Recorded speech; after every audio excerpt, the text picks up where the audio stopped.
Hey everybody, welcome to Goots' Wrestling Pod. I'm your host, Ray Goots. And what a historic event, Starrcade 97, but a historic week. Talk about Starrcade 97. I'm here with Kyle Lewis. Kyle, how are you, brother? I'm sad we're losing John Cena soon. We're losing him. Well, I don't think I don't know. I don't know about that. I have a theory that he's not retiring on Saturday. It's my theory. Pratik, Hear how more you about that.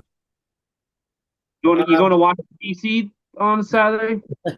yeah, I'm booking a last minute ticket to Washington D.C. so I can pay $9,000 for blood like nosebleeds. Okay, so I guess no, you're not going to go. How expensive are the tickets? I haven't even looked it up.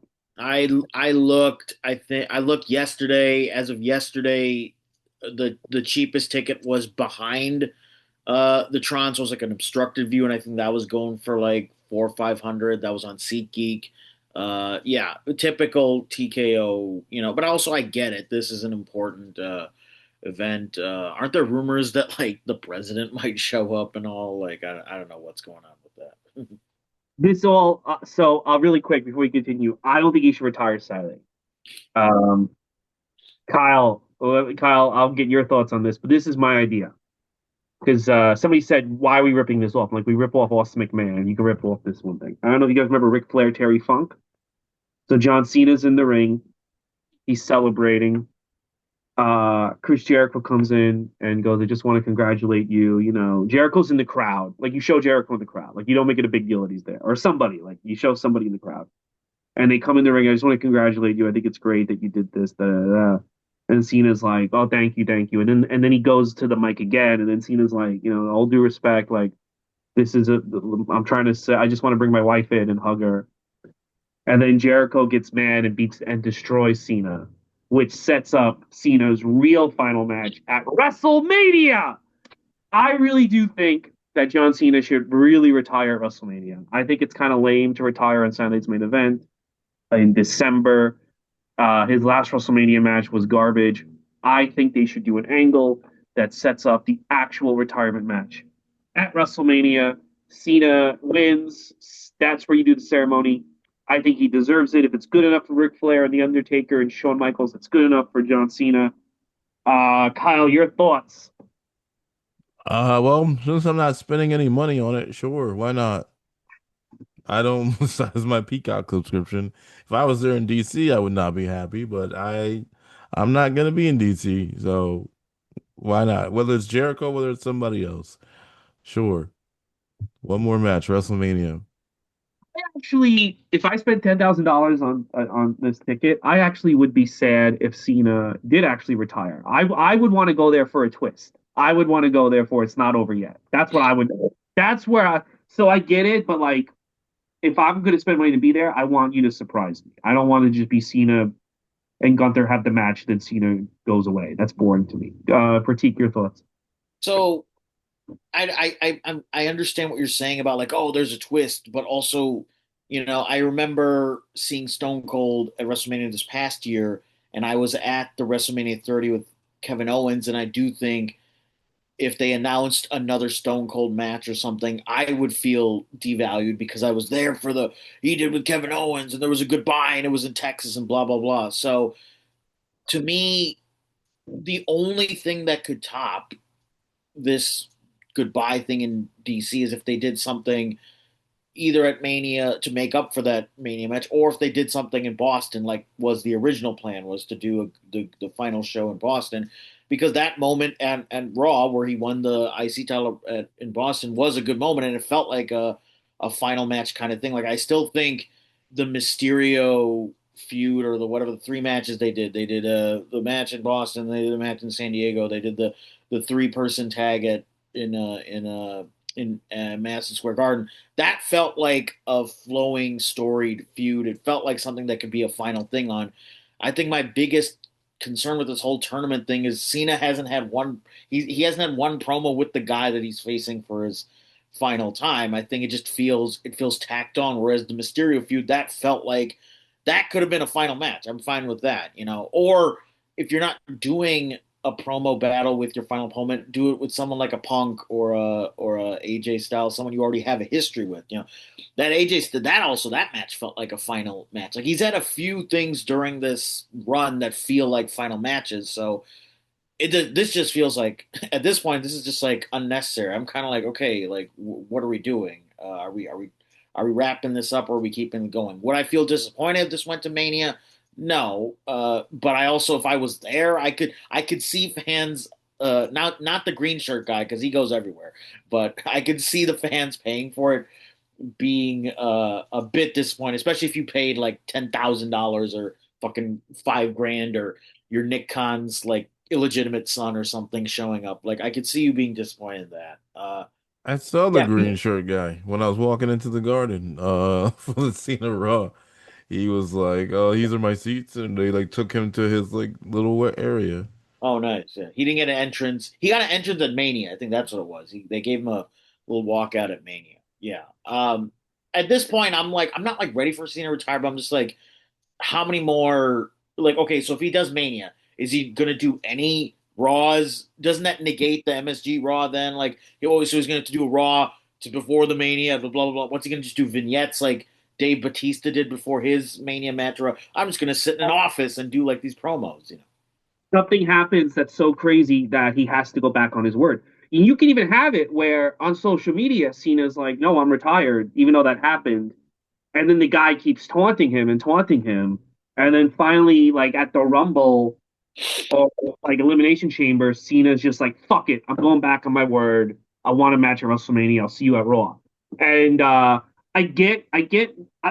whole reasoning for this is I think that this retirement run has been horrible. The heel turn ruined it. They have done nothing to fix it. The limited dates things, limited storyline. There's no story with him and Gunther. I don't think this is going to do anything for Gunther, whether he wins or loses, the way they set it up. I think the whole thing has been terrible. So I think that you almost need to do an emergency angle to fix it. Because I also think you need to close the loop with The Rock. I think it's very shitty to never address that again. That's insane to me. In a world where we grill Eric Bischoff like he's a war criminal over what happens at Starrcade '97. I mean, and Vince Russo too. The fact that we're just letting this slide, you can still fix this. Like you don't have to end it on Saturday. It's been horrible, and I don't think this guy deserves to end it like this. I think if he really is the goat, we end it at Mania. We and the whole thing about like, well, he had these last Raws, like, okay, but in the storyline, the character didn't expect Jericho or fucking whoever to annihilate him while he's trying to leave the ring. He's got to make it right. He's got to fucking. I got one last fight in me, and then I'm done. If I lose, I lose, but I'm getting my revenge. And I think people would be down with it. And then you can make more money on his real final Raw in March. His real final Raw. I mean, yeah, There maybe is it's not something John to that. Cena the sorry. No, Yeah, go maybe ahead. it's John Cena the man now. It's not John Cena the hustle, loyalty, respect guy. That guy retired with Gunther, and then now it's John Cena the actual John Cena who you disrespected and you hurt, and so he's gonna come back and have one more match. Who knows? Maybe in street clothes, but they can't resist making a new In the shirt. Peacemaker outfit. Yeah, man, Peacemaker outfit. Uh, If they do, there. he's going to be in the jet. I don't think. I think just having him fade off on Saturday is a disservice to him. I think it is. Allegedly the first match. Yeah, that's the other thing that got me is he's saying he wants. I don't want it to be about me. I was offered and what I forget which interview it was. Maybe it was Chris Van Vliet or maybe it was the other Sports Illustrated one. He's saying like, "Oh, WWE wanted to do a 2 hour tribute show, but I said no. I want to do a thing for the newer wrestlers. Have like 4 or 5 matches." I'm like, yeah, but then that eats up time from even your match. As we've seen with the Saturday Night's main events, half of those matches are like what 10, 12 minutes, like if you're gonna have a final match, like at least give it, an amount of time that's satisfactory. I understand starting with it so they don't get the Bill Goldberg cutoff moment, but it doesn't really make sense to start with it and then not have anything wrap up at the end. So that makes me wonder maybe they are trying to do something. I could also see somebody coming out and taking up like I like the idea of him losing the Gunther and then Joe Hendry or somebody comes out and says, I'll be your fight. You said never give up. Well, what are you going to give up on me? And somebody just comes out and does another thing. They do another match. Uh, I could see that there's an angle at the end. And I mean, you do the Gunther match at the beginning, whatever happens, happens, but somehow in that match, there's an angle with The Rock, and you close the show, yeah, you have finish. to do something with that. That's They need to somehow wrap up the Rock thing. Like I think it's insulting not to do it. I'm not saying the Rock needs to take a bump, but if you get them in the ring and you have them like talk a little bit, I think that will do wonders. It's just maybe that's why it's the first match is that there's gonna be a match, then there's a thread throughout the show, and then he comes back out at the end for a big angle, and then he says goodbye. Could also be good, but I don't know. It's all done very, very weird. This whole year has been very, very weird. Also, they don't know how to format a show. Just if it's 3 hours, right? Say we need 3 hours. 1 hour for those other matches. Those matches don't need to go long. You give them an hour to get their matches in, and then you devote the final 2 hours to Cena Gunther hijinks. It's not that hard.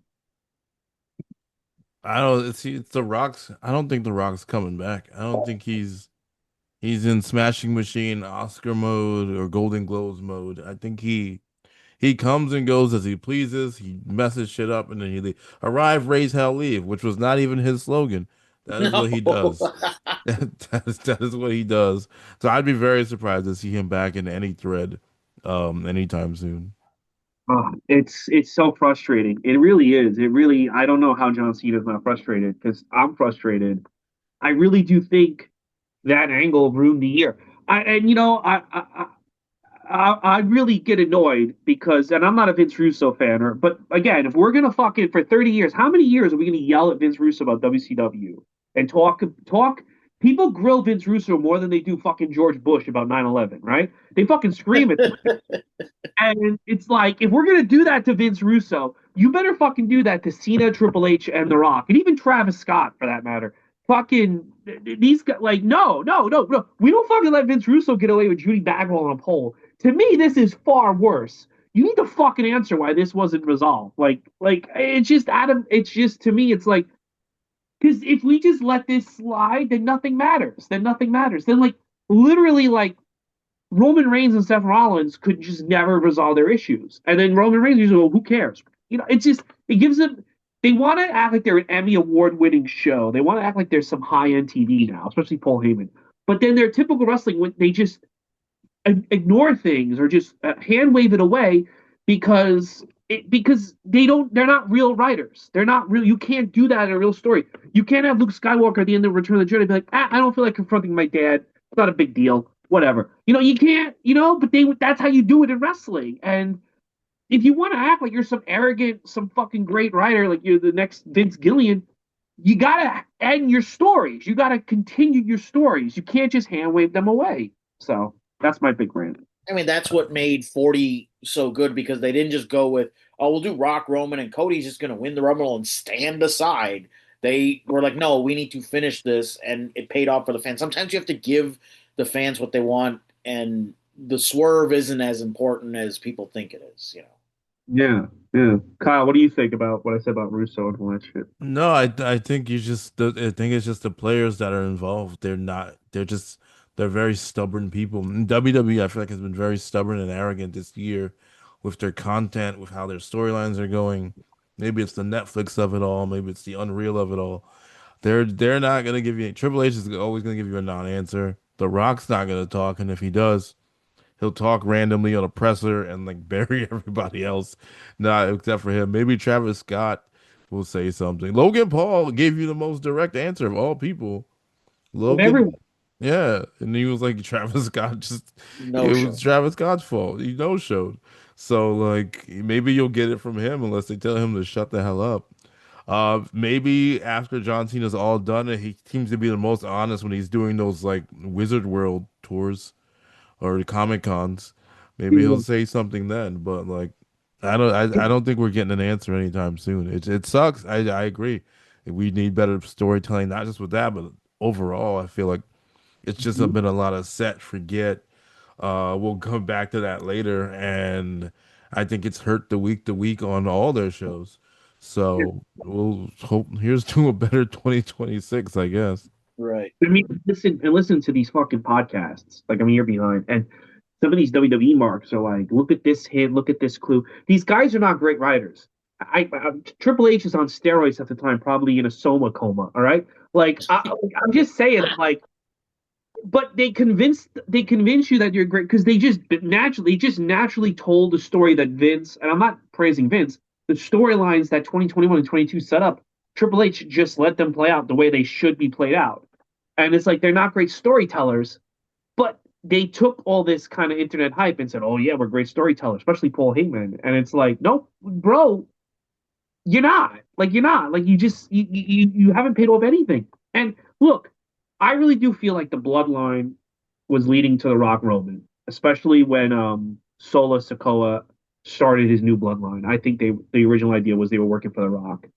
And I agree that The Rock fucked up a lot of things, but you have to address it on camera, and you have to. And the only reason they're not addressing it on camera is because The Rock has told them that I'm gonna come back to all this one day, so don't address it yet.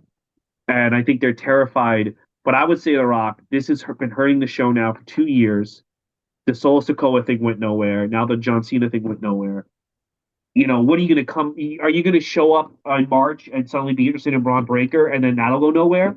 You know, like Yeah. we have to address this. We have to start addressing these things. We can't just hand wave these storylines away. And that's what they've been doing. That's what they've been doing since WrestleMania 40, you know? No, I mean, yeah, The Rock. There really is. The Rock really has been a factor, Yeah. and he'll get you hyped for something. He does what he wants. He's like, when somebody comes in, you give them the head, like a headliner comes in, you give them the time in the room, and then they talk for like 12 hours, and you're like, well, we had other comics, and now no one else gets to do their show, but that's fine. But then he just kind of takes over everything, and there's no payoff. He was on NXT for no reason this year. He was on Raw. He was on him. He just waved off Cody Rhodes 1 month, and they were friends. And the next month he wanted his soul, and then he was gone. And you're like, well, where are we going with this? I maybe we'll see him Saudi Arabia. I don't know, but I it's think I'm going to say this to him if I'm Triple H. And I'm sure his responsibility. I'm going to leak the Janelle Grant emails that you yelled at me, Triple H. But if I'm in WWE, I'd be like, either he shows up Saturday or don't show up again. Come in for your Hall of Fame and that's it. Like I think he's like a shareholder, so like they can't. Yeah, isn't he They, know, on the board or something? yeah, he's on the board, which is why he can I, do was this Vince stuff. fan. I feel like Vince could still say this to him. I would if I'd call him and be like, you need to show up because Vince is the only one I think that can still, even though he's out of the company. But I think you need to show up Saturday and resolve this, or don't ever come back. Like you can't get involved. How can we trust you to get involved in another storyline if you're just going to do this again? Because this is a pretty big fuck up. I think it's a pretty big fuck up. No, I think this is not how anybody wanted the John Cena heel turn to go, and it wasn't all terrible. But I don't think this is how everybody wanted it to go. I don't think this is how John Cena wanted it to go. But for whatever reason, he's staying very like chill about it in his mind. That Yeah, he's like, yeah. oh, I got to work with this and that and that, and I wanted to be a bad wrestler on purpose because I was ruining wrestling, which was a theory people were saying.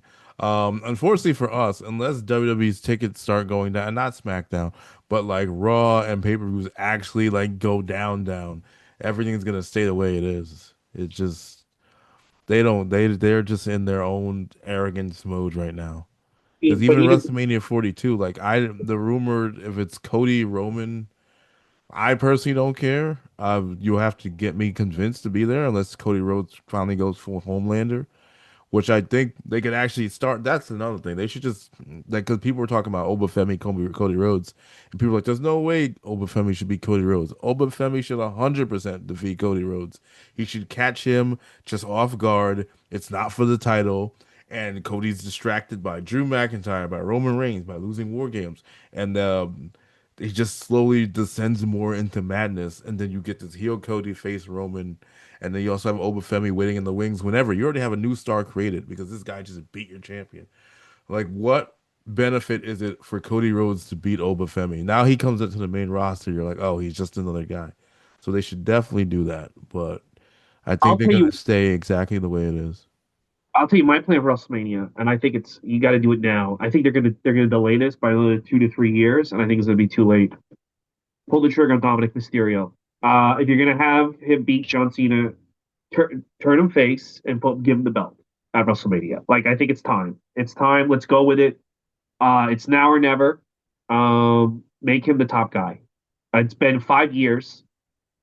Cena was the top guy in 2 years. No, 3 years. So 3 years. It took him 3 years to become the top guy. It's 5 years. He's ready. People like him. He doesn't need to be the greatest wrestler in the world. He's fine. Turn him face, give him the belt. That's what I would do. Either have him beat Cody or have him beat Punk. I would not have Braun beat Punk yet. I'd wait. But I'd have Dominic Mysterio get the belt at WrestleMania and do a double turn with either Cody or CM Punk. That's my move. It is time if we're gonna get rid of Cena. All these guys are 40. It is time to say before these guys hit 30 that Braun and Dominic, not just that they matter, but they are the new faces of the company. That's my view. That's my view. What do Yeah, you think? Carmelo Hayes somewhere.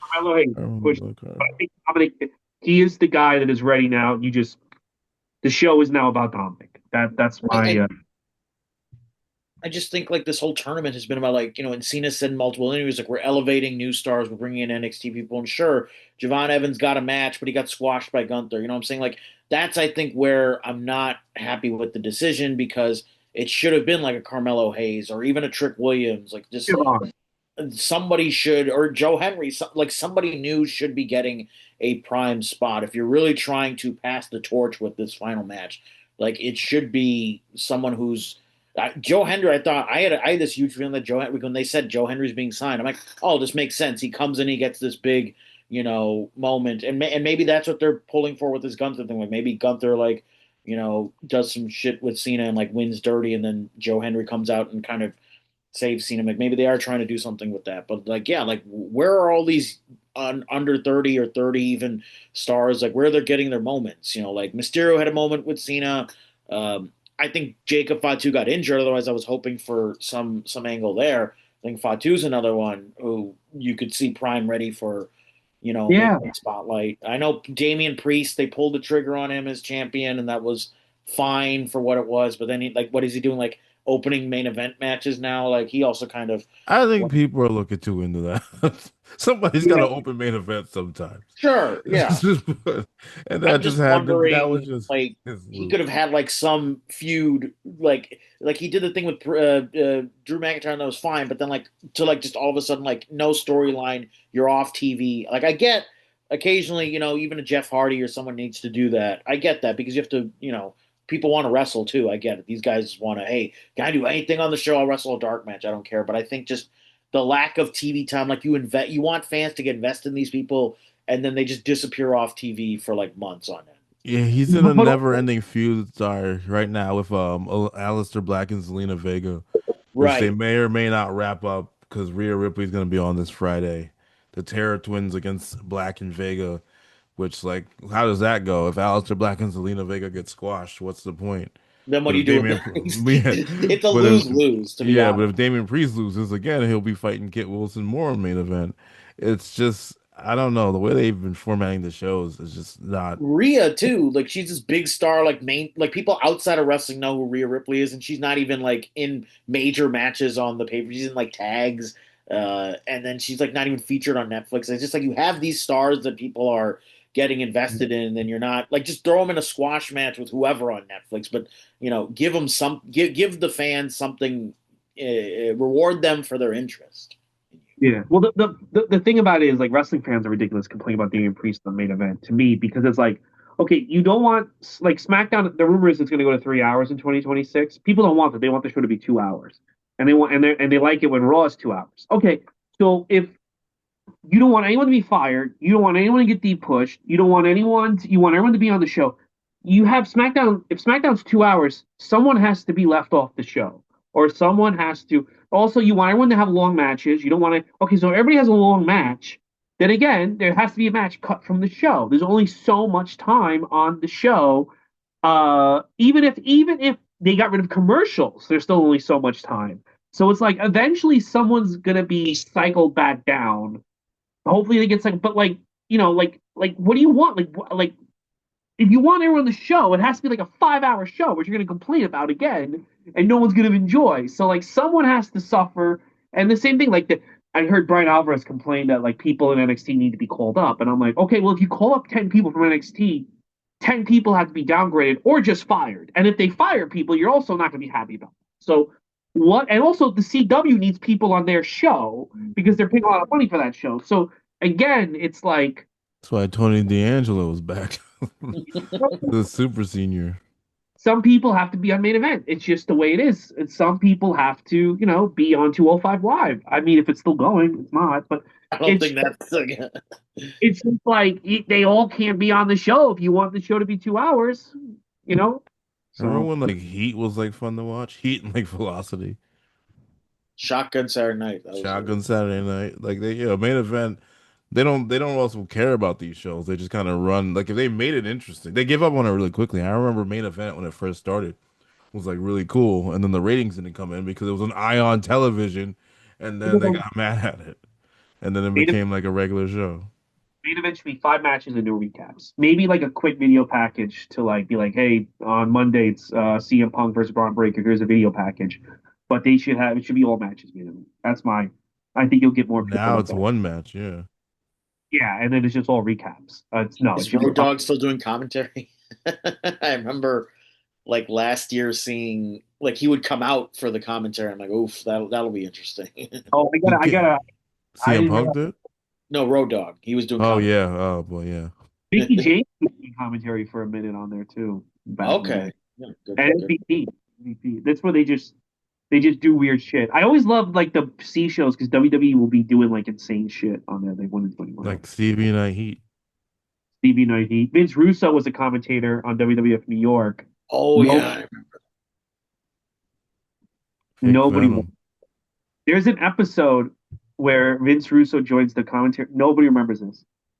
Jim Cornette and Vince Russo were on the same announce team, and Jim Cornette, I I gotta don't know, find.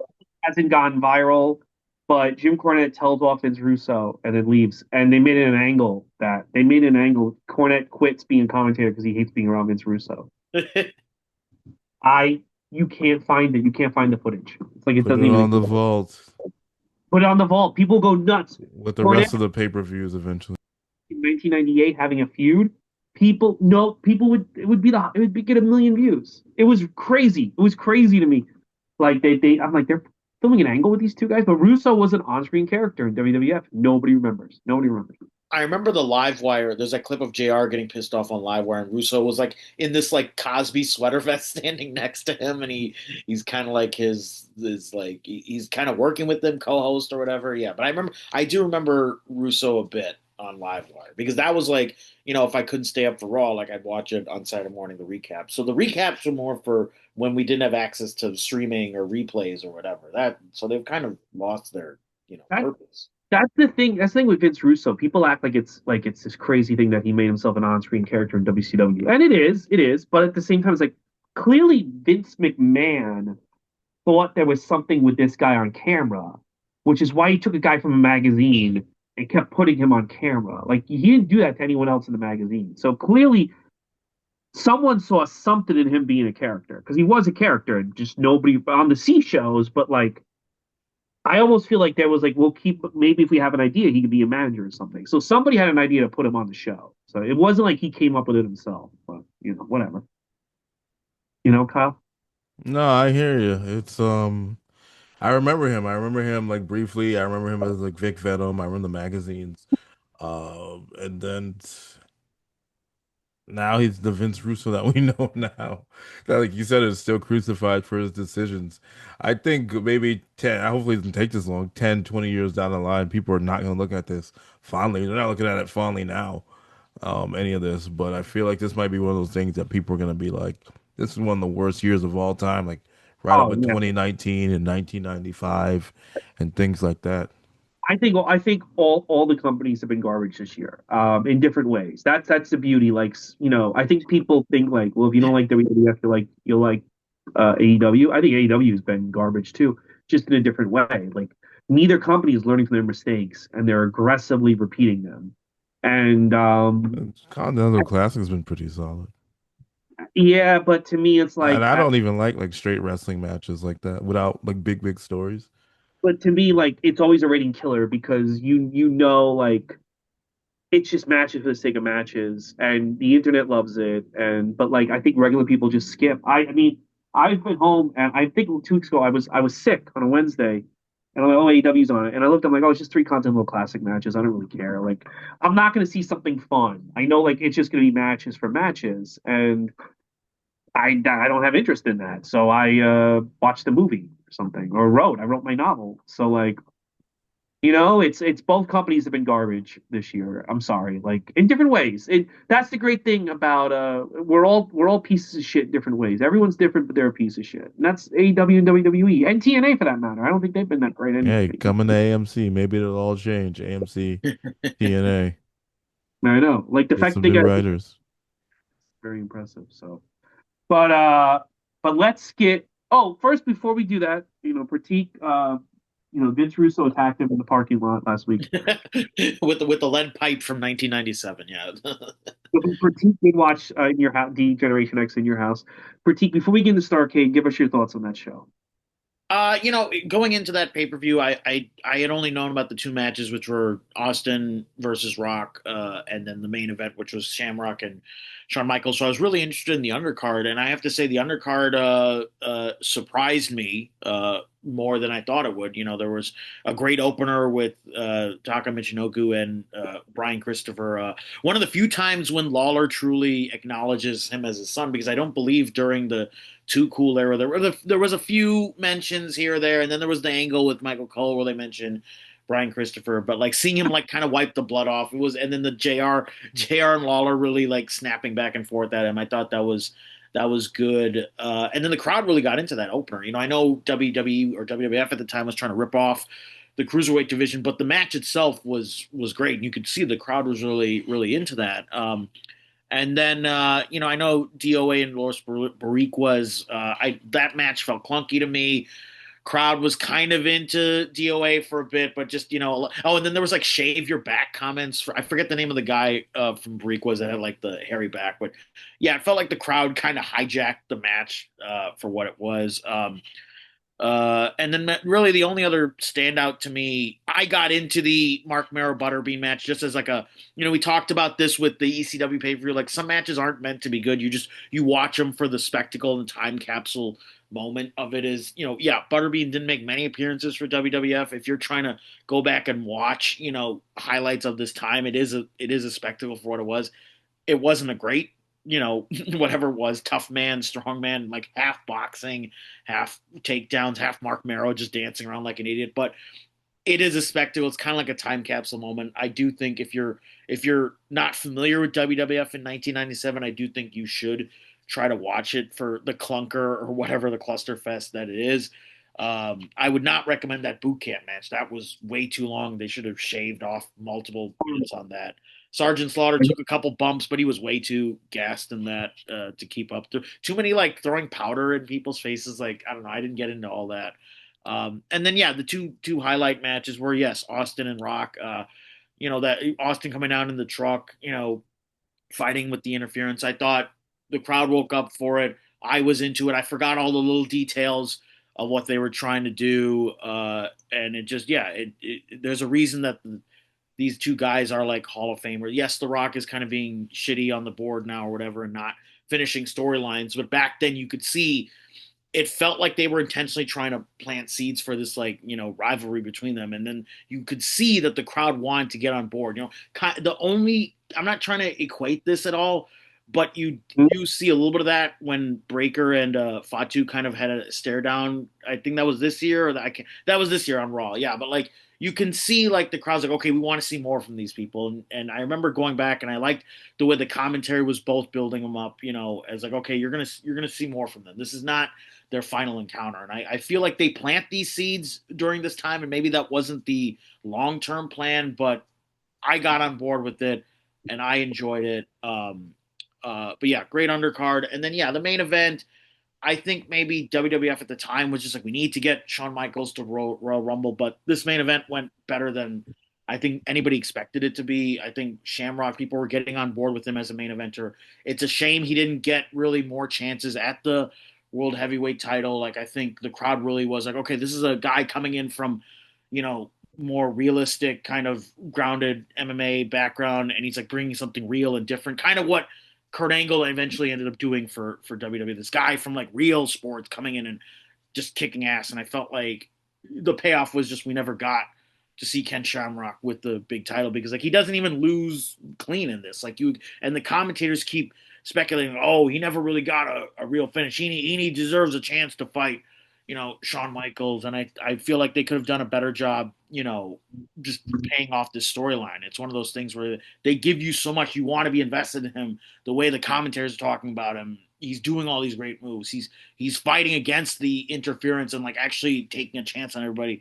And it's one of those things where it's a great match, but it feels like it's lost in time because you never get to see like it'd be one thing if Shamrock got a heavyweight title run, you could show like, okay, this was the match that planted the seeds for that run, but it never really pans out for him. So that's really the disappointment of the match. But otherwise, it's a pay per view that exceeded my expectations. I'm gonna go out of 5 stars. I'm gonna go 3.75. Wow. Yeah, I just thought it was okay. My highlight was Rock, Austin, and also the Taka Michinoku, and I think Yeah. Kyle. Yeah, you're grading a lot kinder than we were.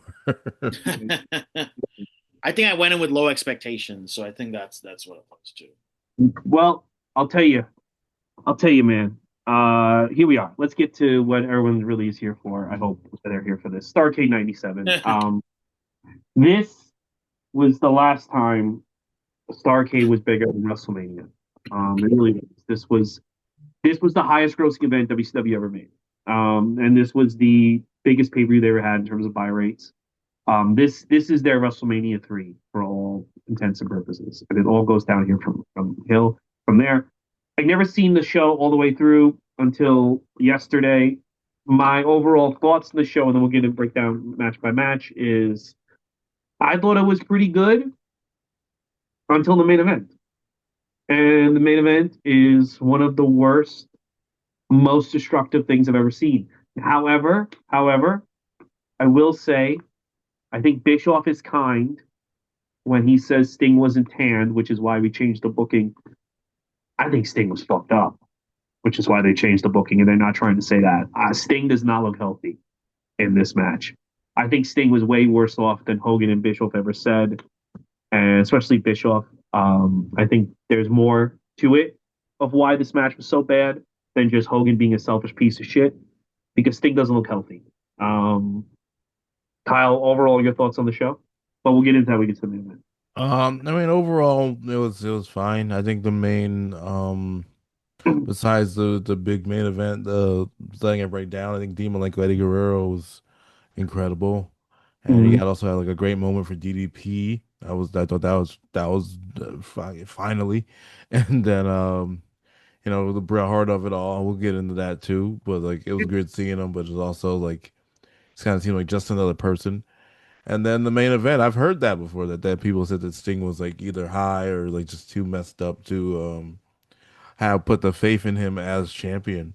And it could be a Mm-hmm. mix of everything. It could be a mix of that. It could be a mix of him not being in shape or being too tan. It could be a mix of Hogan. It could. I think it could. I think it might be a combination of all the things. Yeah, But it is unfortunate because it was an easy layup and it did not happen. it did not happen. I think if Sting showed up in shape, Hogan would have been a little bit selfish. But I also think starting to think that because he doesn't look he looks very skinny. His eyes, he doesn't look like he's even there. He just looks like he's on another planet. I also think Hogan was like, I need to take a little bit more in case this guy gets fired or in case this guy just vanishes. Because if I give him everything and this guy vanishes, what are we going to do? And I need to save a little bit for whoever is actually going to be the flag bearer. I don't know. I don't know. I used to always just think Hogan was selfish, and a lot of it is very selfish. But man, I can't tell you with 100% certainty that it leads me to think it's worse than he doesn't have a tan that night. I think Bischoff being kind and he doesn't want to hurt Sting's reputation because he likes Sting as a person. So and probably as a fellow Republican. Uh, uh, critique. Give me your thoughts. Yeah, just overall general thoughts. There's some really great standout matches on the undercard. I just feel like, they've been hyping up this pay per view for months, even talking about it in the other pay per views we've watched leading up to this pay per view. It was hyped so much, and then it's like you hype up the storylines, and you have this NWO takeover, and it's that you want to see the good triumph over the evil, and then you've gotten these fans on board. You've had them invest. You've had them sit through these expensive pay per views where NWO screws everybody over, and so it just feels like, oh, you're really trying not to give the fans exactly what they want. But yes, maybe there were other moments or other issues going on. I mean, I don't want to get into details of the main event just yet, but yeah, I think definitely this could have been played out better for the fans in the moment, but and the crowd is still like on board with everything during the show. So from a crowd reaction, it's fine. But yeah, there were definitely some parts where I'm just like, oh, this I don't know, this could have been trimmed down. This didn't make sense.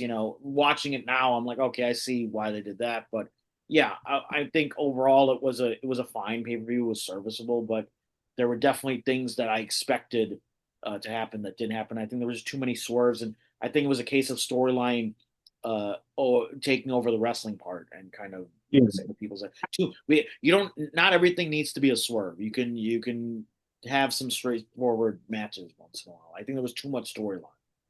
I don't think they thought. I think fans thought this would be the end of the NWO storyline, and I think even if Sting showed up in shape, I think number one, or even if Hogan was willing to play ball, I don't. I think the match would have been way better, but I also don't think it would have been the exact ending that fans wanted. I think that they had no idea what to do with the NWO ending, and I think that they wanted to give Sting a fake victory, but they wanted the NWO to go another like 3 4 years.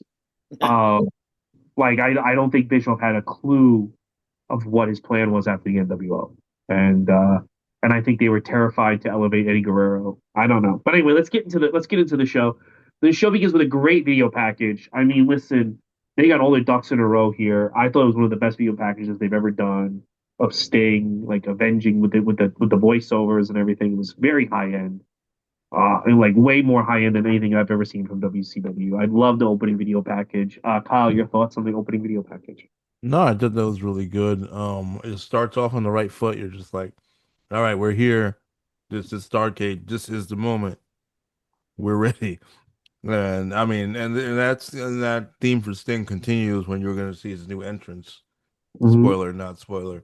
But no, I thought it was really well done. Probably one of the better video packages since we've been watching from WCW. Mm-hmm. And great way to start it off. Critique the video package. What do you think? Yeah, very for 1997, very cinematic. Feels like WCW is real. Like, okay, this is the big show of the year. This is our WrestleMania. We're gonna throw all our money and resources and everything into it. You feel like you're getting ready for a big show. It doesn't feel like World War III. It feels like no, this is the show to pay for. This is what you came to see. You're getting some. It feels like the season finale in a way. Like that's the way this all was. Like if this was a regular TV show, like a drama, this felt like we were amping up to something big. So, yeah, well done. Does the job of getting the fan excited and hyped for this pay per view. Makes them feel like they spent their money on something worthwhile. On something worth spending. Uh, so then they cut to the announcers. Tony Schiavone said the greatest night in history of our sport. They're really hyping this up as the final battle. And then they show that WCW wrestlers are in the crowd. They went and bought tickets. They didn't even want comps. They bought tickets and they sat in the shitty seats because they got to know what's going to happen. So apparently, all those wrestlers, Rey Mysterio, Alex Wright, all of them, they were just put ran. They had to sit through the whole show. They flew them in to sit them through the whole show, Oh boy. and the wrestlers were miserable. And sometimes they don't know they're on camera, and you catch them looking like they want to like jump off a building, and it ruins the effect of oh my god, these guys are like so excited for the main event. I think that's why they never do it again. That's why they like if they cut to like Kevin Nash in the crowd, he's sitting there for one match, and then they let him go back in the back and do more solos with Triple H. Um, so I felt bad for the wrestlers. It's a good idea. I would have had them in a skybox or something. Like, you know, it's a good idea, but it also makes them look low rent. Like they had to pay for tickets. Like you couldn't comp them, or they couldn't just watch in the back. They had to pay for tickets. Kyle, your thoughts? I thought that was a good idea too. I thought it was a cool in terms of an idea to be like, oh man, everyone's here. They want to watch and they're gonna go. They care this much that they're gonna go check out the show. But then on top of that, it's like you said, it's kind of stupid that they're paying to go and then having to sit through the show and not having like a skybox or something nice like that, or at least like the heel section and the faces section or something like that. I don't know.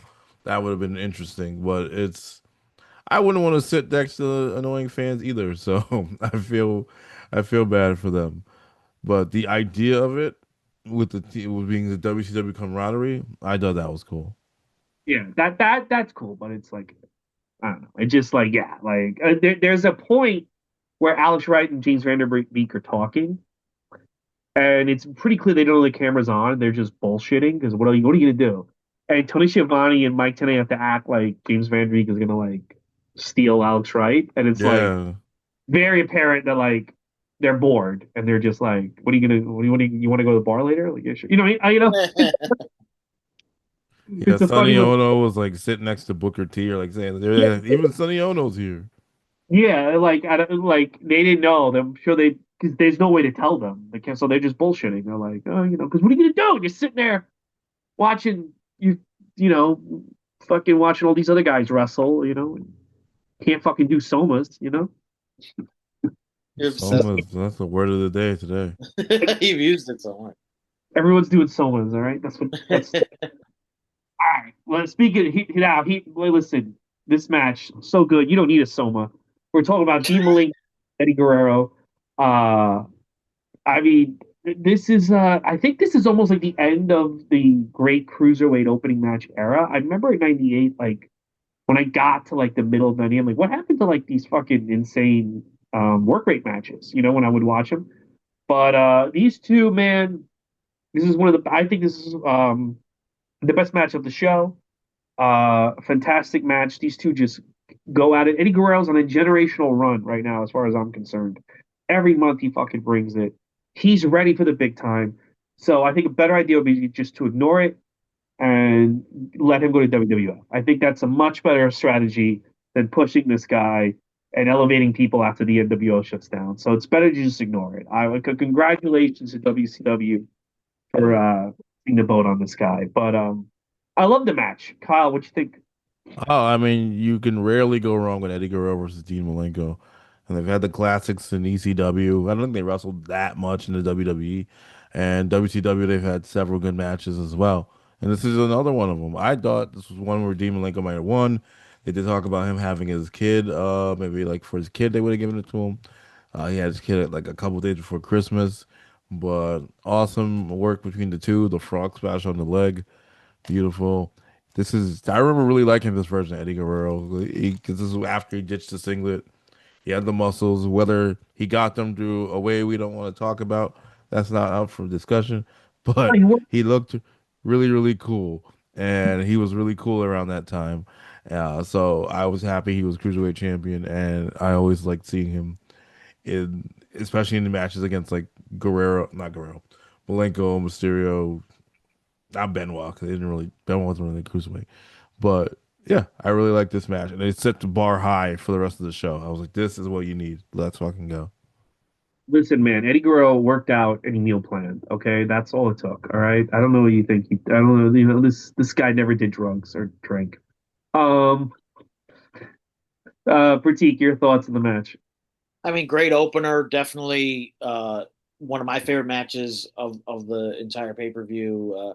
Yeah, if you're putting together a Eddie Guerrero compilation, for people that maybe didn't get to see him when maybe they were just young wrestling fans, but yeah, you have to include this in the Eddie Guerrero compilation. This is prime Eddie Guerrero, and I kind of like that he's doing that kind of he had like a good heel scowl. I like that too. I was really noticing how he played to the crowd as a heel. So yeah, like Kyle said, I enjoy this version of Eddie Guerrero. It just and the way he moves too, it was different too. Like as a heel, like there were movements he made that he wouldn't have made, 6 months ago, and I like it. And I never really got to watch a ton of Eddie Guerrero during the WCW. Or I'm more familiar with the WWE Eddie Guerrero, so this has been a good educational lesson for me going back and watching Prime Eddie Guerrero. If anything, yeah, it's a shame that he really doesn't get.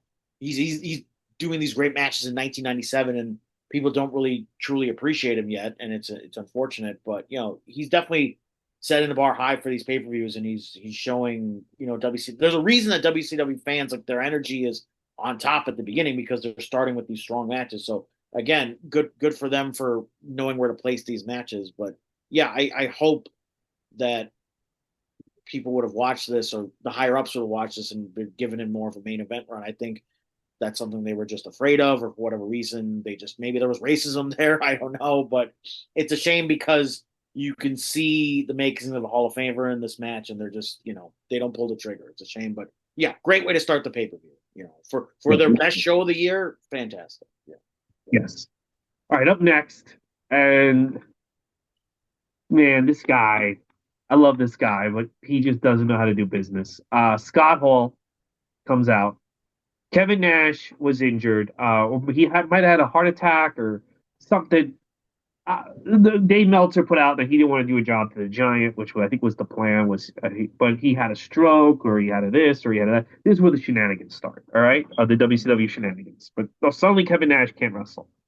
So Scott Hall comes out and he does the survey. He's clearly playing a face. He announces that Nash isn't here. The Giant comes out. The Giant threatens him. Scott Hall does not. Does the ooh. He like doesn't do anything to indicate that he even remotely cares that the Giant's mad at him. And then the Giant choke slams him. Oh, power bomb! He hits him with a power bomb, and it's fine. The crowd was excited, but you can tell it, like Scott Hall's not acting like this is the end of the saga. He's basically like, I'm gonna make the Giant look stupid. Like they just always make the Giant look stupid, and then they go like, well, he didn't get it, and I'm like, no, you guys fucking made him look bad. But it's fine. This segment, it's nothing to write home about, but it's fine. Kyle, your thoughts? Yeah, I'll go with that too. It was fine. I was wondering why Nash was out. I looked it up. Some people said he thought he was having a heart attack because he got too high. There's other theories as well that you already touched on. So who knows? Because it was just so weird. Or I thought he was gonna come back and be another fake tall Sting or something until I looked at the theories. But yeah, it was just a regular segment. Scott Hall did the survey, which it is a very baby face thing, but for whatever reason, he did it like every week. And yeah, just a WCW segment. Big Joe, Giant. I don't think he looks that bad, but just some of the guys just get him on the show. Yeah. Well, I mean, I say it's that bad because it indicates where this is all going, which is nowhere. Fast. But Pratik, your thoughts? Yeah, kind of echoing the same thoughts. Like I felt like just like with World War III, where like Kevin Nash isn't here, and then he shows up. Like, are they trying to tease the fans? Like that's like if you are going into this pay per view and you're not like privy to dirt sheet stuff, like you might be thinking, oh, maybe they're gonna swerve us, or maybe it's a surprise. But yeah, it felt like in the end this was just a match, or not match, but this was a segment done to get the Giant on the show, give him a moment, and it was fine in that sense. It was serviceable. Scott Hall played the part. But yeah, it did. I felt like it devalued the Giant to not have a regular match. They easily could have, done like another opponent or done something as opposed to an angle. But maybe with time or whatever it was, they felt they just needed to do this angle. So for that, it was serviceable. But yeah, I think the Giant could have benefited from an actual match and a replacement opponent if that was what they were trying to do. Okay. Hey, you know what's so funny? Facebook just sent me a notice that someone said that they're concerned I might do self-harm, and I'm like, listen, AEW wasn't that bad last night, okay? Like, What did you say? I, Something like that. I don't know why I got that, but it was weird. No, the last thing, well, the funniest thing I posted about Supergirl and that I was sick this week, and then I wrote about my book, all positive stuff. I don't know. Someone's probably, you know, Maybe they thought you didn't like Supergirl. they're like, all right, here we go. So let's keep it moving. Where are we? That was weird. Okay, So the next match, it's the Steiners and Ray Traylor versus Randy Savage, Scott Norton, and Vincent. Now, originally, this was supposed to be Conan, not Randy Savage, but Conan's wife given birth to Vikingo, so he had to be there. Now, originally, the Steiners and Ray Traylor were supposed to win, but Savage said, if I'm taking the place of this fucking guy, I wasn't supposed to be on the show, I'm winning. So it changed the finish. He didn't want to be there, but they gave him some money. So Randy Savage there. The match is fine. It is weird seeing Vincent wrestle so much. Um, Scott, Randy Savage wins again. I think this match, the start of this match, is supposed to be that WCW's coming back, but I mean, you can't have Savage job to the Steiner and the Ray Traylor brother. I mean, he's just not going to do it. But they're lucky he did the favor. Kyle, your thoughts? Yeah, very basic match. I was surprised to see the Macho Man team with them. I didn't know what the story was. Now I do. Congratulations to Conan from 1997. But yeah, having Vincent, I don't really remember Vincent wrestling that much in WCW, but I guess this is one of his moments where he's in the ring for quite a long time. And the whole Steiners with the boss, like Boss Man, even though like when he's blue Boss Man, that's when I see like a baby face. Him and anything else, like I just never buy it. Same with Ted DiBiase with the Steiners. Always weird to me out seeing him as like a good guy.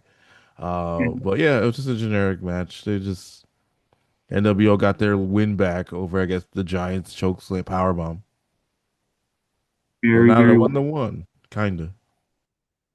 Your thoughts, critique on this? Yeah, it kind of felt like this was thrown together last minute. Clearly, there was some, stuff with Conan having to, and again, yeah, congrats on your 1997 newborn. Yeah, it is kind of surprising that Macho Man wasn't booked for an actual match on what's supposed to be the biggest pay per view of the year. I'm kind of surprised he kind of got thrown into this last minute, and certainly I understand his thinking of yeah, I don't want to job out, so sure, I'm happy to see him on the show. I'm glad he got a moment on the show, but yeah, like it this definitely felt thrown together. It was kind of like a messy 6-man tag.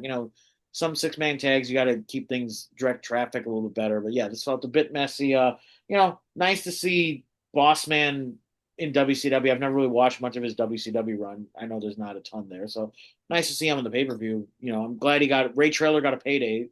Good for him. But yeah, Yeah, very basic, very serviceable filler kind of match. go. All right, we got to move forward. Up next, JJ Dillon comes out because they have to announce the referee because I guess there was weirdness about who the referee was going to be, and they put them all in a hat, and they picked Nick Patrick, and it's going to be great. But he's the former NWO referee. Oh, um, I hated this segment. I don't. JJ Dillon in this era is just so bad, and I did not like this segment. But yeah, they're setting up the screw job for later on. Nick Patrick is the referee. He was former NWO. Is he going to go back to the NWO? We'll find out. Kyle, your thoughts on JJ Dillon, that dummy? It was a non-segment to me. It was dumb. Like, why would you even put Nick Patrick in there? I know he's like, I know they try to explain it, be like, oh, he's on good behavior. He's been good since he's come back. Why would you even give him the opportunity? But whatever. They needed it to do what they do later, so fine, whatever. It would have been better if it was a WCW referee who did. Like, wow, they got to this guy too. Like, I don't know. You just like it's just stupid. It's fucking stupid. Critique your thoughts. Yeah, it felt like this because they mentioned the referee lottery during the beginning of the show, so it felt like this through line angle, and just felt like okay, are we trying to just recreate the screw job because we have Bret Hart here? Like it's what I kind of mentioned earlier, like where storyline and swerving was needed in a place where it wasn't really needed. Like you could have just had you could have the referee just turn on them in the end. You didn't really need to add all this element of lotteries and who's it going to be, blah, blah, blah. It just felt like unnecessary filler. I mean, maybe JJ Dillon gets a payday because he gets to be on camera. Maybe that's the point of it. And then they plugged the hotline. I know that was there. So yeah, this didn't really feel necessary outside of a JJ Dillon on-screen payday. But yeah, I didn't find the referee angle stuff needed. They could have done that differently or just had the referee go corrupt in the middle of the match. I don't know. You don't need to do this whole draw it out. It felt like drawn out for no reason. Yeah, exactly. Man, you know what? Quite frankly, made me sick. All right, up next. Speaking of making me sick, uh, Goldberg versus Steve McMichael. Now, look, we all know what's going to happen to Goldberg. We all know it. Um, he's not over yet, and they make him wrestle a really long time with someone who can't. Look, Mongo's good when he's with someone who's good. Goldberg needed someone to guide him for a really long time, including this year. So for his first long match, Mongo wasn't it. Not that good. A little stumbling block on the road to greatness for Bill Goldberg. Not very good at all. Kyle, your thoughts? I'm surprised that he's not there yet. That it's not the big Goldberg spear jackhammer guy yet, and I also was surprised that now they're getting to this feud that we saw like 2 months ago. I was like, oh, okay, now they have the match, which they mentioned too. Yeah, he's not there yet. Goldberg's still trying to figure out his life, and not a great match, but we all know what's coming up next for Goldberg. No pun intended. So you don't really need to worry about it Yeah, unless no. you're Bret Hart. Bret Hart's very worried about it. Actually, do you think Bret Hart and him like met that night and he was like, "Hi, Bill Goldberg. Hope we work together one day." Or do you, I don't know. You think they were ever friends? Like they went to like the diner. They were like, They Goldberg. were. I just watched a wrestling bios thing. Wrestling bios on YouTube. He does a lot of deep dives on Raws, Nitros, all that stuff. He's a big Bret Hart guy, so he goes through the whole history of their friendship, their feud, all that. And I think after Goldberg returned to Saudi Arabia and like started getting like big money, that's when Bret just had a complete 180. But for a while, Bret was like he would go back and forth. He'd be mad, but they'd be friends. But then once Goldberg started getting $2 million that still hurt people, uh, Bret never changed his opinion.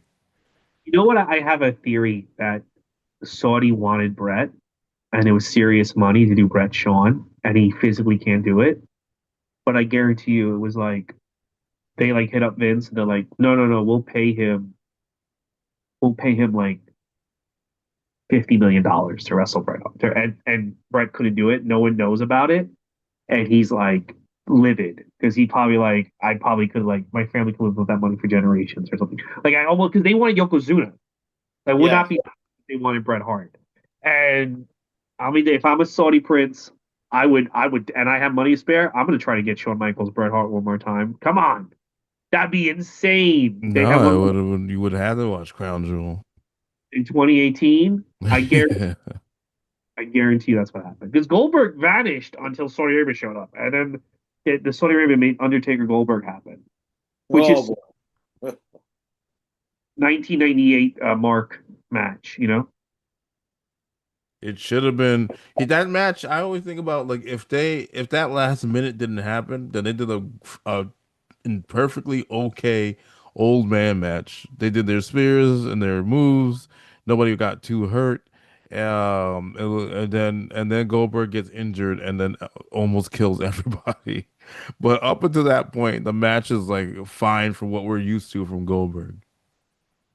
fucking crazy. All right. Up next, I thought this was great. Raven comes out. He's not going to wrestle. He's not. He's not going to wrestle. Instead, it's going to be Saturn, and I thought that was a lot better. I really enjoyed watching Saturn and Benoit. They do a great thing. You know, Benoit says he's really. I forget. He gives a poem where he says he's passionate about something. And I'm like, not as passionate as you are about murdering your family, but I appreciate the effort from Benoit. I enjoyed this match. I had a good time with it. I thought it was fun. It was a quick, fun match. Again, all these guys in the future. I mean, maybe not Benoit. Do you ever think like Kevin Nash like sits in his bungalow? He's like, I made the right move, saying don't push Benoit. Like, look, what would have happened? You know, actually, think about it. I saved lives. You know, fuck. But yeah, great match. I enjoyed it. We're never gonna see this again. When they re-all up, by the way, when they re-upload this show, you never. All these shows are gonna take the Benoit stuff out. They're doing it on the WCW YouTube channel. So everyone, go watch this match because you're never gonna see it again. It's gonna be lost to time soon. Follow your thoughts. For a lot of the Chris Benoit's promo and him just talking, you're kind of like, ugh. Some of the things he says to me, like he loves dismantling Raven and dismantling people, and the violence parts, you're like, oh man. But One thing you can't take away from Chris Benoit, which his fans, his supporters still argue, is he is a great wrestler. And this is another great wrestling match. Shouldn't be in the Hall of Fame for it, but No, it's a great wrestling match. And I remember his feud with Raven the Flock. It was an awesome feud. So, like, if you want to see some good wrestling and you can separate what, and a lot of people can't, no. what we and what you've heard, then by all means watch this match. But yeah, you're not gonna see it again once the vault hits. I don't know what we're gonna see on the rest of the vault, but it won't be that. Yes, no. So, critique your thoughts. Yeah, the promo, the Benoit promos now are just kind of hard to watch, just knowing what's going to happen. So, yeah, removing the promo out of this match. Yeah, the match itself was fine. Promo was oof, but yeah, great match. I don't feel like Saturn and did Benoit and Saturn wrestle much in when they came over as the Radicals. Like this feels like a match lost to time. Feels like a W, time. but not so much. He like joins. He splits from the Radicals very early, and I think they maybe have like one or two matches with each other. Yeah, Hmm. But so that's this about it. definitely feels like a match you're not going to see too often. So, for people that are a fan of, Benoit's wrestling, not the other stuff, if you want to just see kind of a match loss of time, yeah, this is a great time capsule match. Well, I'm a fan of everything. I enjoy. You're a fan of all parts. I'm a fan of the murder. Okay.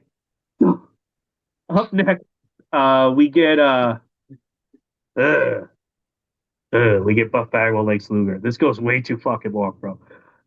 Man, you know what's crazy to me is that Luger was getting pops like he's Steve Austin at the beginning of the year, and now they have just done a remarkable job of making this guy mean nothing.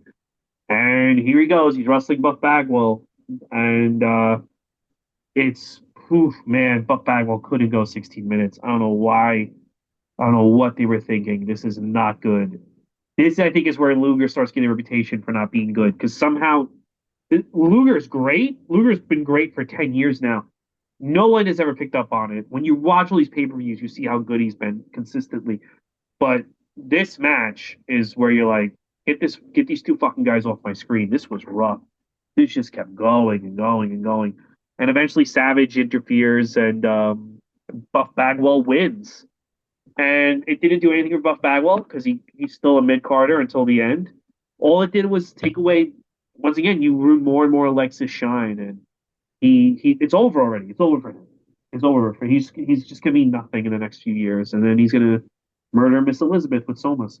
So God, well, this is a God, dark you're gonna episode. have to remove this episode. I can't be on. it's okay. He didn't murder her. Come on, guys. That was Andrew Lee. He came in and said that. No, Oh, come on, show some respect. Luger's the best. But listen, this podcast is very pro League Luger. All right, but I thought this match sucked. Kyle, your thoughts? Not good. Not a very good match. Very long as well. You do kind of see Lex Luger come out looking very dejected, and then he has to like psych himself out because he was. I think as he's coming out, Tony Schiavone does talk about like he was world champion, he was this, he was that, and then he has this match with Buff Bagwell, which is a clunker. What made me laugh was like, why Scott Norton had the belt in his hand or whatever the chain. Why would you kick him first and then hit him with the with the chain? Why don't you just hit him in the face? But whatever. Maybe Macho Man didn't want to get hit as well in the process. So that was a weird ending. Unrelated to that, Chris Benoit and Saturn only had one one-on-one match. That's it. I thought they had a bunch. wow. One, according to Cage Match. They have a match on Raw where it's Benoit against the rest of the Radicals. But Wait, one even in one-on-one match. one on one, What happened? even in WCW, they never have Yeah, another. WCW have the one-on-one This match. was the only. Oh wow. That's crazy, And dude. the Someone. rest are like tag matches, like Okay. Benoit Malenko against Saturn and Raven and things like that. So they wrestle each other, but they have one-on-one match, Wow. which is Well, And this they then were. you definitely have to watch. This should be on like yeah. yeah. It's the DVDs that neither person's getting. The retrospective, maybe the Perry Saturn Vault. Maybe no, they won't because it's Benoit. Fuck. See, that's Uh, how good this Luger match is. We're not talking about. We're back to Saturn. Oh, this But was someone changed the time stream. Someone went back in time and erased the Saturn Benoit match. I swear to God, I saw a bunch. They I definitely were Maybe in they were tag house shows. matches. Yeah, maybe. I But also this was went back in time and erased Benoit's Saturn matches, but not the murder. He's like, no, we got to keep the murder. We It was can't have. Kevin Sullivan the whole time. the sad part is that might be one of those like fixed. I know Spider-Man fans call it the canon events. So that might be like an unfortunate canon event that has to happen, which I don't like to say about anyone's real life murders. Right, But right. just based on the rest, like how the Montreal Screwjob is a canon event. But anyway, Luger, Bagwell, bad. I got nothing else to say about that. Pratik, your thoughts on this? Yeah, this didn't need to be this long. You could have made it a shorter match. It's also I'm looking at the times for the entire pay per view. This was the longest match on the entire card. This did not need to be that long. Yeah, it's unfortunate. Again, like I really loved that. I went back and watched the Nitro where Luger beat Hogan. I'm like, you give him this big moment in his hometown, and just to see the fall from grace the entire time. It's unfortunate. I think they could have done. I'm trying to think if there was anybody else you could have paired Luger up with or something. I don't know, but it just yeah, this didn't do it for me. This was way too long for the biggest show of the year. They could have given more time to either Guerrero and Malenko, or you could have had Ray on the show. Another big quandary is why wasn't Ray on the show at all? Well, he bought a ticket.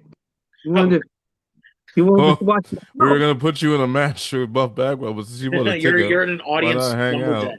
Yeah, it's No drinking. oh. He bought tickets and he made plans. I mean, he can't wrestle. Come on. Would it have So been more valuable if they came out right before the main event, or I think it kind of devalues them being out there for the whole show. I don't know. That's what they mm, thought too. they, yeah, they, uh, they didn't want to be it, there. it was stupid to have them out because Oh yeah. they probably had some dumps of fans like said, so we need the belt, shit like that. Can you Uh, chop me? So is this real? Okay. Up next, um, this match was fine, but also I just kind of think like, no.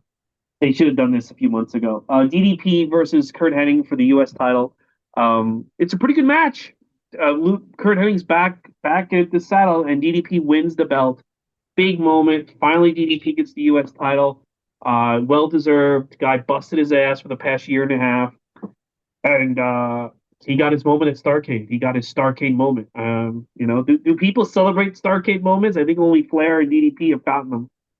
But he got his Starrcade moment. I thought this was a fun match. Should have happened sooner, but whatever. Kyle, what do you think? No, I didn't think it was a bad match at all. Mr. Perfect, Kurt Angle was on his good day. DDP definitely needed something after watching several losses, especially if you're only watching the pay-per-views like I am. You're like, oh, not again with this loss. So it was good to finally see him get like a win, a definitive win, a championship win. The crowd really liked it. He was celebrating with the fans, and I think that also helped them WCW like feel good, like go back on a high. Like, hey, maybe this will actually work out. Yeah, man. I liked it. Critique your thoughts. Yeah, again, like I think we've on this show, I've been kind of going back and kind of understanding sort of the WCW pay per view mindset, and it's yeah, if it's that thing of you invested all this time in DDP, you're seeing the crowd reactions from him, everybody's getting on board, but he's not getting any major wins on these pay per views. So yeah, biggest show of the year, he deserves a nice moment, and it was a good match. Again, Kurt Hennig was still able to go back then, good dance partner for him. It was a good feel good moment. He gets a title if you can't keep him in the main event, this is a great secondary title. It's a chance to even elevate the title at this point because I can't really remember the U.S. title being that much of a focus. So good for them to give him a feel good moment. I just feel like those last few pay per views we've been watching, he's just been kind of treading water. So yeah, good kind of feel good moment to close the year on. And it's a good DDP match. It should be included in his in his retrospective. I have his Blu-ray. I think it is. I gotta watch it. He did. He was like one of the last guys to get his best. Him and Kevin Owens was the last two guys to get like these best of Blu-rays, and then that's That's what then yeah. was it. So good for them. So two big slobs. Okay, so sorry, Kyle. Kyle, I apologize. Are you there? Kyle, did you leave? I'm right here. No need to apologize for that. Okay, all right. Up next, man. Come on. This was listen. This was the one shot they got to dethrone. They had done this show right, man.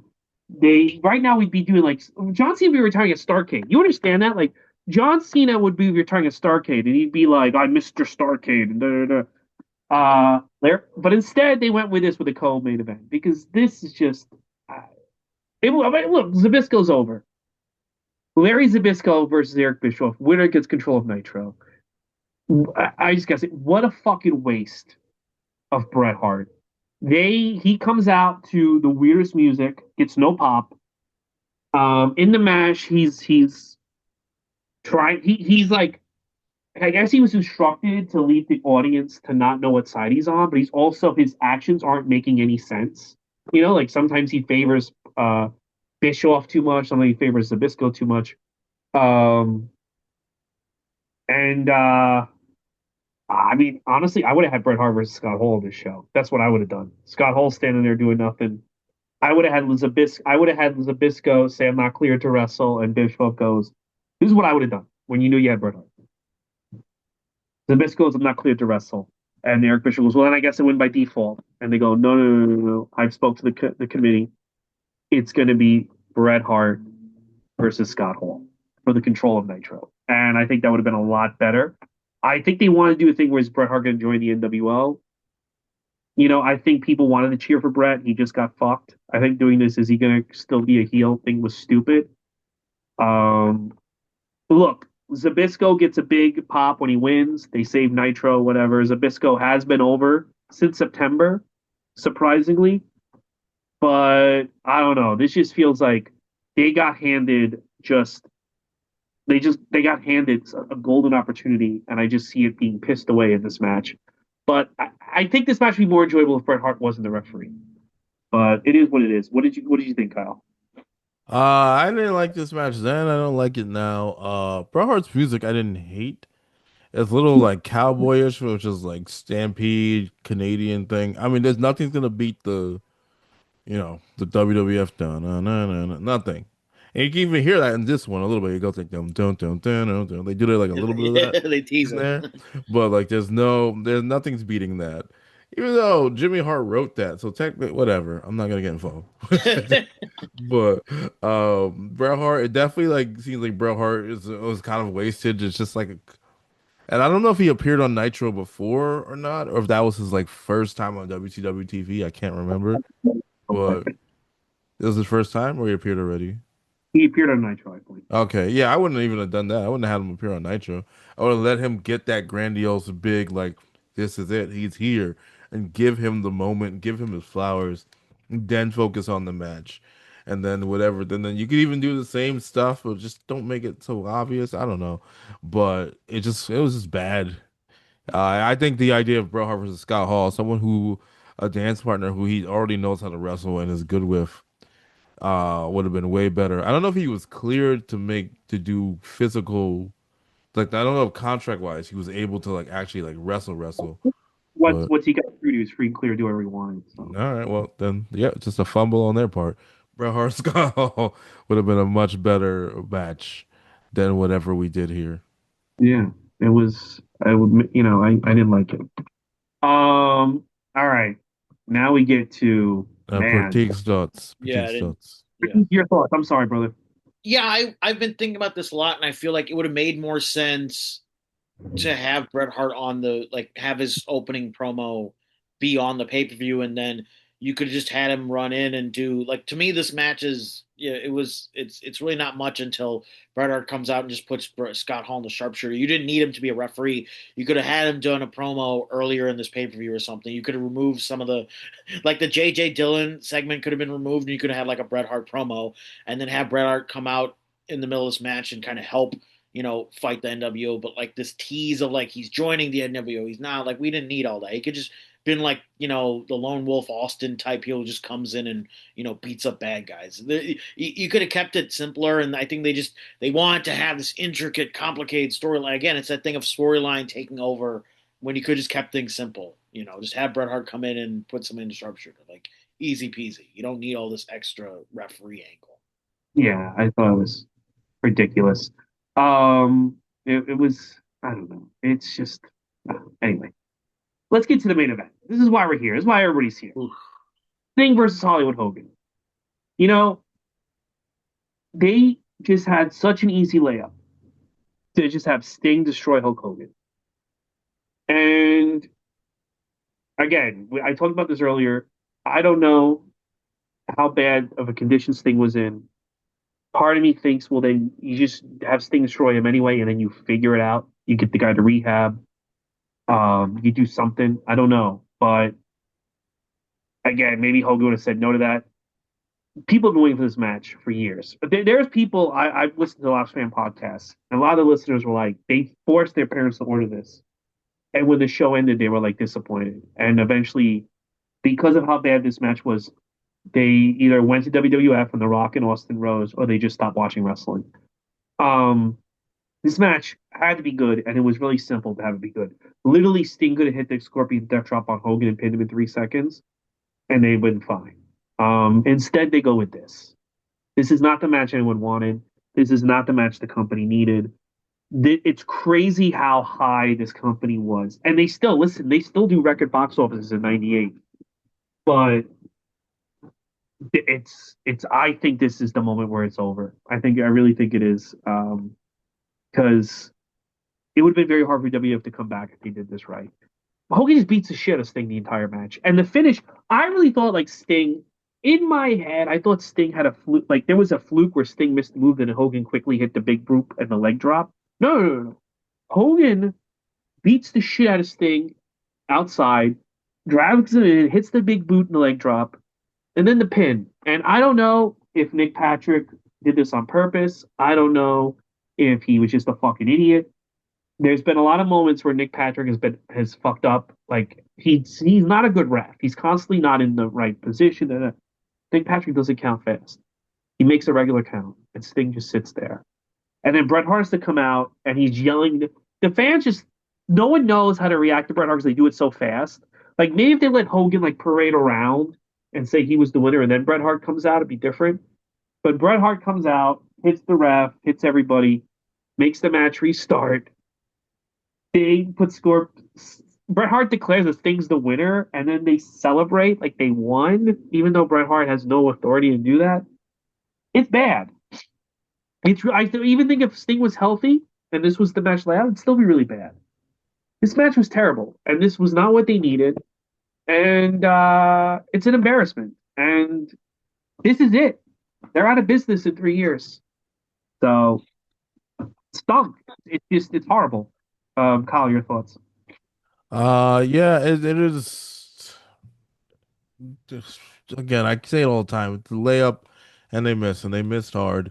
Funny enough, what they did with Jeff Hardy is what they should have did to Hulk Hogan. Even though Hulk Hogan wasn't messed up, Sting should have just dropped him with a death lock and 1, 2, 3 or something like that. I don't know. It could have been way better. I've seen many different things on it. The WWE biography version is the timing got messed up.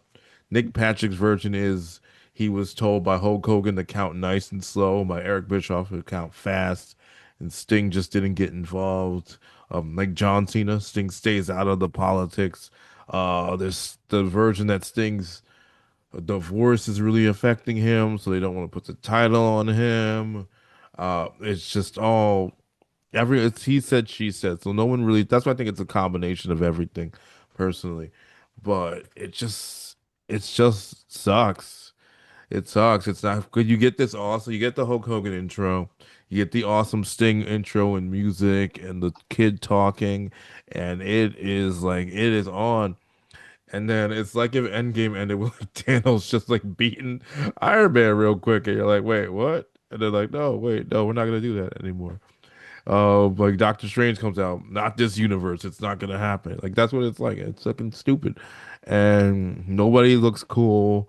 There is. I think that's how they stripped the title because there's no official loser, right? That's why they. I mean, What's the match? I guess when Sting got his head back on together. I'm curious to see how Sting looks at Super Bowl when we get there. But yeah, and Sting like yells like "Mamacita" or something weird into the camera. Like he just, I don't know. Like it's just like, it's just, why? You got all you had to do was beat him clean, and I don't know. no, I don't want to any words for it. Well, here's the other thing. This is my thing. Let's say Sting is just completely fucked up. Like he's on another fucking level, right? Wait, if they do, wait, we have a pro because Bret Hart fucking did Yeah. that with his British Bulldog. Well, He'll just have teach you. beat Hogan. Just have maybe do a thing where like Sting's vanished and Bret Hart has it, or I don't know, like have Bret Hart beat Hulk Hogan. I don't know, like I think like they were in a weird position and they didn't want to. I will say this: if my theory is correct that Sting is as fucked up as I think he was, I think Vince McMahon would have fired him. Like he just would have fired him. He's been like, I'll make it work with someone else, but like I can't have you around. I'm not gonna do this half-ass match with Hulk Hogan. Like this is my WrestleMania 3. I need you to be you know, Yeah, I need no, you. I think Sting would. I think Sting still. I think you needed the victory of Sting, no matter what. You needed the victory of Sting. I think a definitive victory would have helped.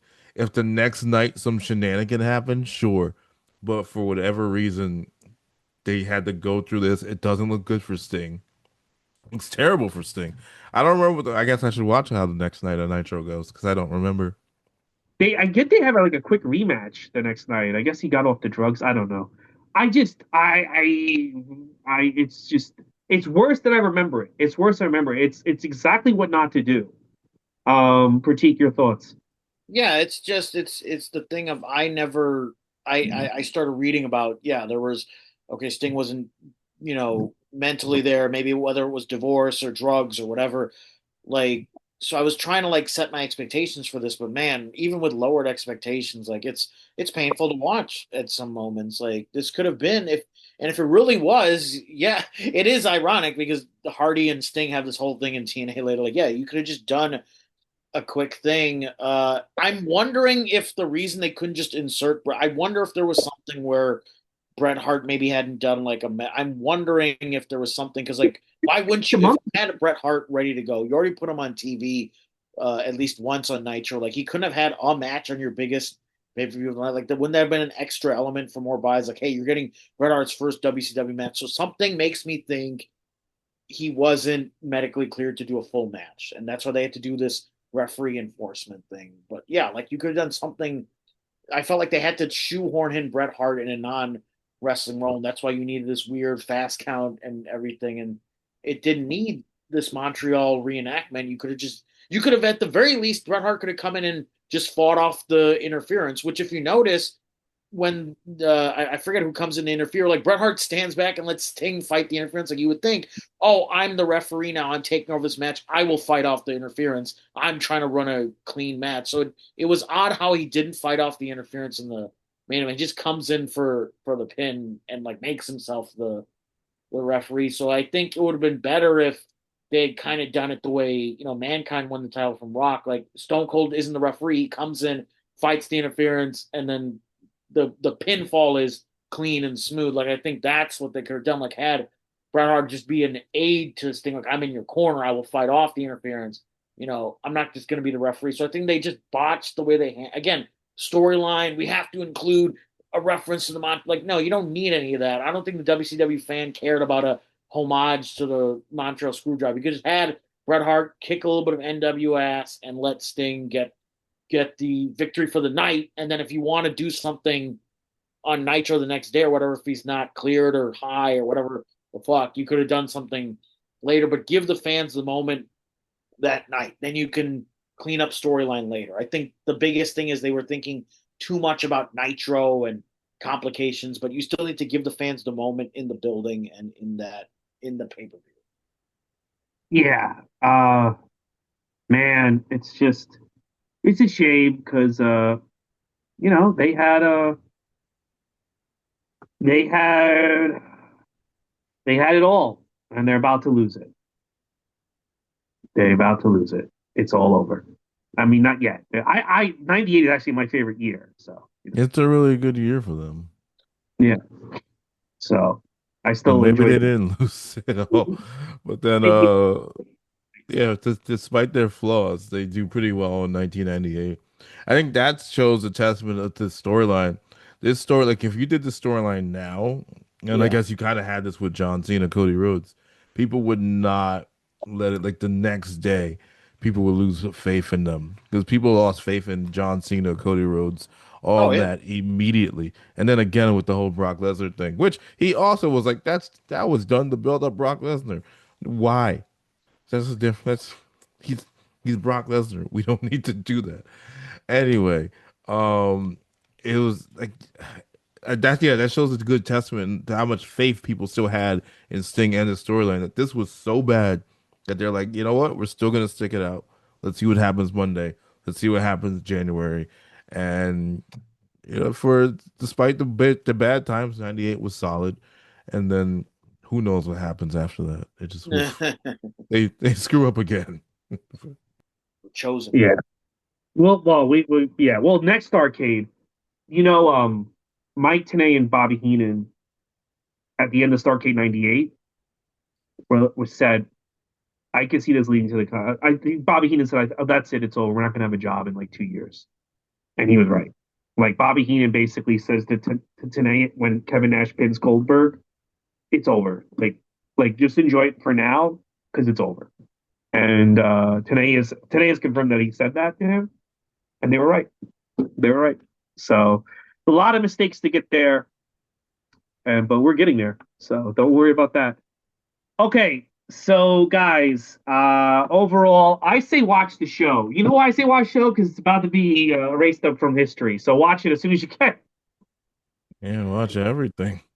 Yeah, watch everything. Yeah, watch every WCW show as fast as you can, starting today. One show every night. One show a night. So 31 days of WCW main event.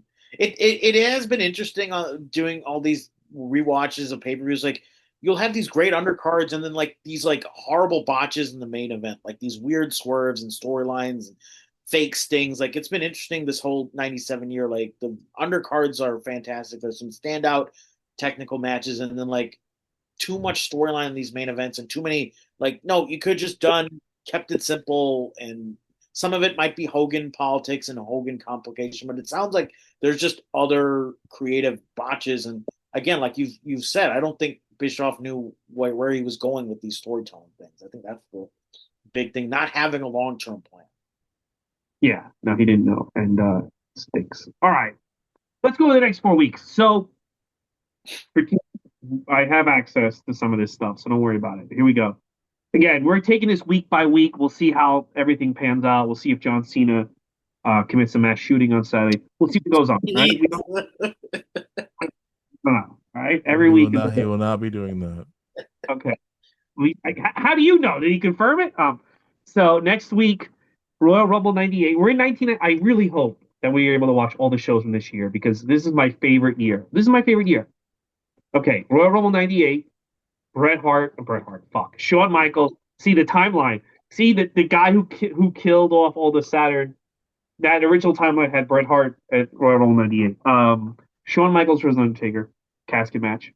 2 weeks sold out '98. Lex Luthor versus Macho Man Randy Savage. In 3 weeks, No Way Out '98, and the main event of that is DX and Savio Vega versus Terry Funk, Cactus Jack, Owen Hart, Stone Cold Steve Austin. Damn it! And then in 4 weeks, the rematch. It's Super Brawl '98, Super Brawl 8, with Sting versus Hulk Hogan. What are you looking forward to, guys? That's a pretty big Super Bowl. Why isn't Sting on sold out? If you remember. Um, because Super Brawl was supposed to be where Scott Hall got the big title shot. Yes, that I know. So they already had a title shot. I think Hogan didn't want to work January too. So they just Okay. Hogan probably yeah. That's Hogan all. Hogan's not supposed to be on all the pay-per-views. He paid to not be on all of them, so they just moved it. Triple H did not want to work Tuesdays, Yeah. but So but also Super Bowl is a bigger show. That's like their big show. I That's like mean, one of not even. I mean, just why wasn't Sting wrestling on the show? He was the champion, or was the title already like suspended by then? the title as soon as the next on the first Thunder, they hold the title and announce it. Oh, Oh, okay. They'll have a match at Super Bowl. All right, cool. I know. Yeah. I guess either Super Pro or sold out. I know it's Bret Hart's like first match. I think he fights either Kurt Hennig or Ric Flair. I can't remember. Ric Flair, that's sold Ric out. Flair, yeah. So that'd be exciting to see. Well, Uh, yeah, one of those two. yeah. Pratik, what are you excited for? Yeah, I'm excited for rewatching the casket match from Royal Rumble '98, and then yeah, I want to see the Sting Hogan rematch at Super Bowl. Yeah. All right. So we get to So, that. Or business as usual for the next month, and then we will see what happens the week 5. But for now, we're still on the Peacock. All right, guys, please subscribe, follow us. Kyle, do you have anything to plug? January 3rd, Character Select Comedy. We are back. First show of the year. Please come hang out with us. It'll be a good time. Tickets should be available real soon. And Pratik, what do you got to plug? yeah, at Prateek Comedy, Prateek Comedy on Instagram and YouTube, and all my shows are on my Instagram and Linktree. So yeah, just follow me and also support you guys. You know, support you guys' shows and support this podcast and support live comedy. All right, cool. Sounds great. Guys, thank you so much for being part of the show. We'll see you next week when we're in 1998 with the Royal Rumble. Until then, Tony Khan, you're a piece of garbage. All Oh, right, come okay. on. No.